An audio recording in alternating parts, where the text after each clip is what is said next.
مٹا دے اپنی ہستی کو اگر کچھ مرتبہ چاہے کہ دانہ خاک میں مل کر گلے گلزار ہوتا ہے.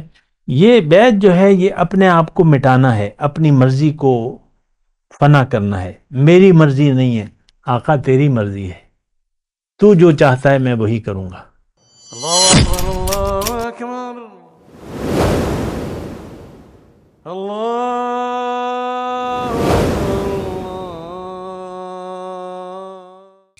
اللہم صلی علی سیدنا محمد وعلی آل سیدنا محمد بعدد کل ذرۃ مئۃ الف الف مرۃ. سامعین و ناظرین کرام، السلام علیکم ورحمۃ اللہ وبرکاتہ. آج کا ہمارا موضوع بیت کے تقاضے ہیں. دیکھیں، بیت کے تقاضے وہی ہیں جو کہ اسلام کا تقاضا ہے. اسلام کا مطلب کیا ہے کہ خود سپردن، اپنے آپ کو اللہ کے حوالے کر دینا. اور یہ تو قرآن میں واضح طور پہ ہے کہ بلا من اسلم وجہہ للہ وہو محسن فلہ اجرہ عند ربہ. جس نے بھی اپنا سر جھکا دیا اللہ کے سامنے، یعنی اللہ کے حکم کے سامنے، اور یہ اس میں مخلص بھی ہے، اس کے لیے اجر ہے. بیت کے تقاضے یہ ہیں کہ پھر آپ کو اللہ کی مرضی سے زندگی گزارنی ہوگی. ہر لمحہ جو ہے یاد الہی میں بسر کرنا ہوگا. ہر معاملے میں آپ کے للہیت ہونی چاہیے. آپ اپنی مرضی سے کوئی فیصلہ نہ کریں. اللہ کا حکم اور نبی کا طریقہ، اس کو مد نظر رکھ کر آپ اپنی باقی ماندہ زندگی گزاریں گے. ترجیح آپ کی یہ ہوگی کہ اللہ کی مرضی غالب ہو آپ کی مرضی پر. اپنی مرضی کو مٹا کر، وہ اقبال نے ایک شعر بھی کہا ہے نا کہ مٹا دے اپنی ہستی کو اگر کچھ مرتبہ چاہے کہ دانہ خاک میں مل کر گلے گلزار ہوتا ہے. یہ بیت جو ہے یہ اپنے آپ کو مٹانا ہے، اپنی مرضی کو فنا کرنا ہے. میری مرضی نہیں ہے آقا، تیری مرضی ہے. تو جو چاہتا ہے میں وہی کروں گا. تو جو چاہتا ہے وہی میں کروں گا. ابراہیم علیہ السلام نے کیا کیا؟ اپنے گھر والوں کو چھوڑ دیا، اپنے والد کو چھوڑ دیا، اپنے وطن کو چھوڑ دیا اللہ کے لیے. انی مہاجر الی ربی سیہدین، ہجرت کر لی. ابراہیم علیہ السلام نے کوئی اپنے محلات تو نہیں بنائے، کوئی شان و شوکت یا بادشاہی تو نہیں کی. انہوں نے اللہ کے راستے میں نکلتے رہے، تبلیغ کرتے رہے. اپنی یہ جو بیگم ہے، بیوی اور شیرخوار بچے کو لقدق صحرا میں اللہ کے حکم پہ نہیں چھوڑ دیا. اپنے چلتے پھرتے دوڑنے والے، جو دوڑنے کے قابل ہو گیا تھا، اس کے گلے پہ چھری نہیں. یہ کیا تھا؟ اشارہ خداوندی تھا. خواب کیا تھا؟ اشارہ تھا. یا بنی انی اری فی المنام انی اذبحک فانظر ماذا. میں نے خواب دیکھا ہے. خواب تو اشارہ ہوتا ہے، نبی کا خواب سچا ہوتا ہے. بیٹے کس سے کہا؟ حکم بھی نہیں تھا، اشارہ تھا. ایک واقعہ دیکھ لیا. انی اری فی المنام، میں خواب میں دیکھ رہا ہوں کہ میں تجھے ذبح کر لوں. تو کیا کہتا ہے؟ یہ فیضان نظر تھا یا کہ مکتب کی کرامت تھی؟ سکھائے کس نے اسماعیل کو آداب فرزندی؟ تو اس نے کیا کہا؟ یا ابت افعل ما تؤمر، ابو جو حکم ہے بس وہ کیجیے، میں تیار ہوں. تو یہ اصل میں یہ وہ جذبہ ہے جو ہمیں سکھایا گیا ہے.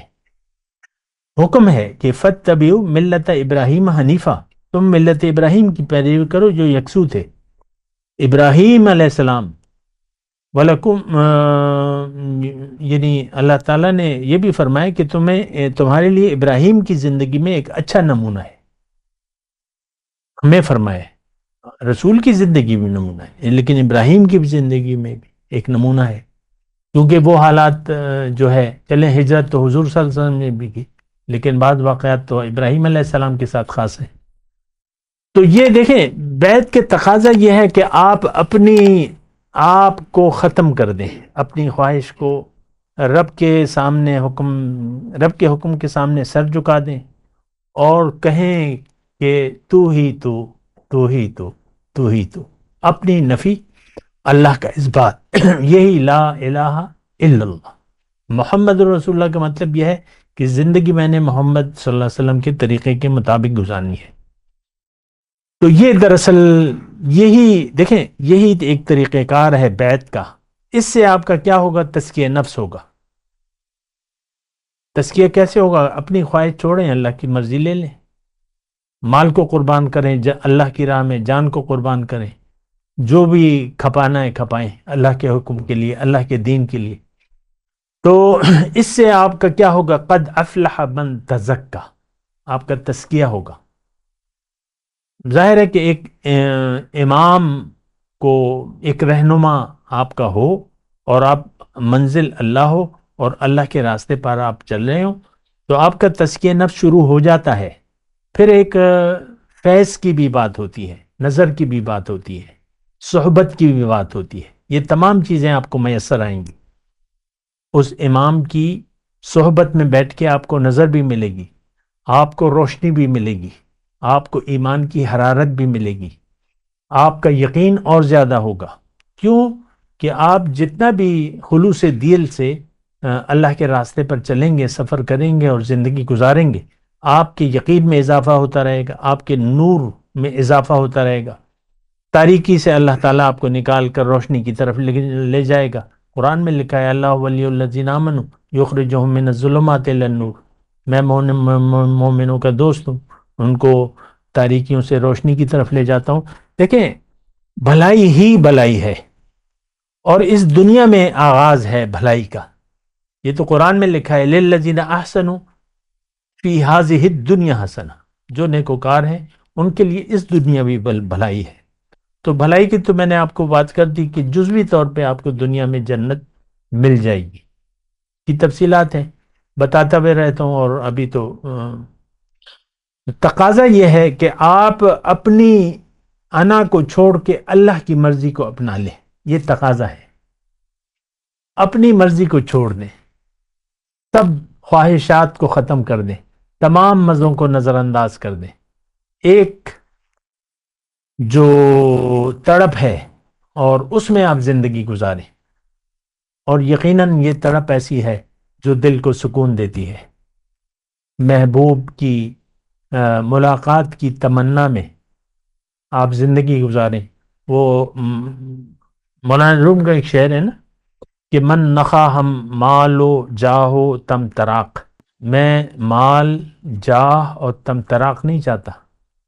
درد خواہم سوز خواہم اشتیاق، درد دل کا درد، سوز جلنا محبت میں، اور اشتیاق.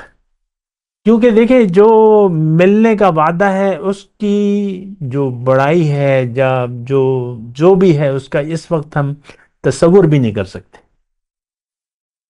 فلا تعلم نفس ما اخفی لهم من قرۃ اعین، کوئی نفس نہیں جانتا کہ اس کی آنکھوں کی ٹھنڈک کے لیے میں نے کیا کیا تیار کر رکھا ہے. اعددت لعبادی الصالحون، حدیث قدسی ہے کہ میں نے، اللہ تعالیٰ فرما رہا ہے، میں نے اپنے بندوں کے لیے، نیک بندوں کے لیے. نیک بندے کون ہیں؟ جو اپنی ترک کر کے اللہ کی رضا میں زندگی گزارتے ہیں. ما لا عین رات، جو کسی آنکھ نے نہ دیکھا ہو، کان نے نہ سنا ہو، نہ کسی کی دل میں اس کا کوئی خیال گزرا ہو. اب جو کچھ بھی ہے، لیکن ایک بات جو سب سے بڑی اور اہم ہے وہ رب کی رضا ہے. ورضوان من اللہ، رب راضی ہو گیا، اور کیا چاہیے؟ سب سے بڑی نعمت رب کی رضا ہے، جو کہ اس دنیا میں بھی آپ حاصل کر سکتے ہیں. رب کی رضا وہ تو آپ دنیا میں بھی حاصل کر سکتے ہیں. رب کو راضی کر لیں تو معاملات بڑے آسان ہیں. اور یہ بھی میں وضاحت کر دوں، جو عام طور پہ ہمارے ہاں پیری مریدی کا سلسلہ ہے، اکثر تو بوگس کھاتے ہیں سارے، اور دکھاوا ہے اور رسومات ہیں. ایک رسم رہ گئی، رسم ازاں روح بلالی نہ رہی، فلسفہ رہ گیا تلقین غزالی نہ رہی. عام طور پہ جو گدی نشینی ہے اور پیری مریدی ہے، وہ اقبال نے کہا ہے نا کہ خدایا تیرے سادہ لوح بندے کدھر جائیں، کہ سلطانی بھی عیاری ہے اور درویشی بھی عیاری. تو وہ نام نہاد ڈبہ پیروں کے پیچھے نہ پھریں، اور ان سے آپ کو کچھ نہیں ملے گا. اصل حقیقت اللہ کی عطا سے میں نے آپ کو بتا دی. تو ایک امام زمان کو آپ ڈھونڈیں جس کا جو جس کی صحبت میں بیٹھ کے آپ کو اللہ یاد آئے، اور پھر جو ہے وہ جو تقاضے ہیں یا جو بھی ہیں وہ میں نے بتا بھی دیے ہیں. وآخر دعوانا الحمدللہ رب العالمین. مولاي صل وسلم دائما ابدا على حبيبك خير الخلق كلهم.